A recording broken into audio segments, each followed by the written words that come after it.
Auckland drivers are due to find out more about a proposed congestion charge, with Finance Minister Grant Robertson hinting that details will be included as part of the government's emissions reduction plan to be unveiled next week. The tax would likely start in Auckland CBD and would see drivers pay a small fee to travel on roads where there is high demand.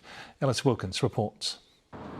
If you're ranting and raving, sitting in nose-to-tail morning and night, the government might be about to give you something extra to rage about, or something to celebrate if it clears Auckland's traffic. A congestion tax.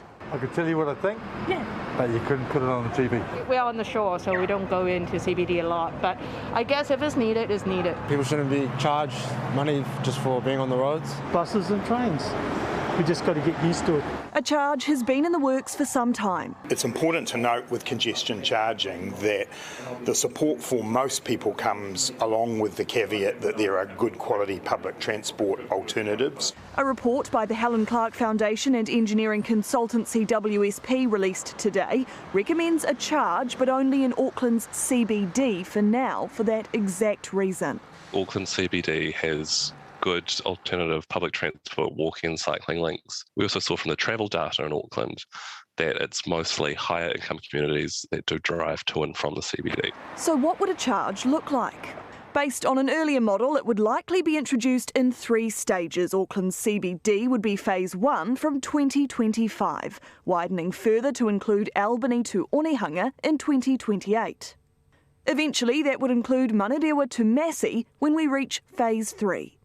As for what it would cost, free between 7 p.m. and 6 a.m, $1.50 during off-peak, $2.50 in shoulder times and $3.50 for peak hours. Auckland's outgoing mayor's all for it, but with a few provisos. I want to see heavily discounted public transport for lower income earners. As you phase in the congestion charge, then you would phase out the regional fuel tax. National Road Carriers also supports the idea but wants freight made exempt. We're fully supportive of any initiative that's going to reduce congestion. The only concern that we have is that it will add another cost onto the industry that will have to be passed through. So if you've just arrived home from your daily commute, savour it, because in 2025 that could be $3.50. Thanks. Well, kia ora, Alice. What about workers who travel in and out of the CBD as part of their job?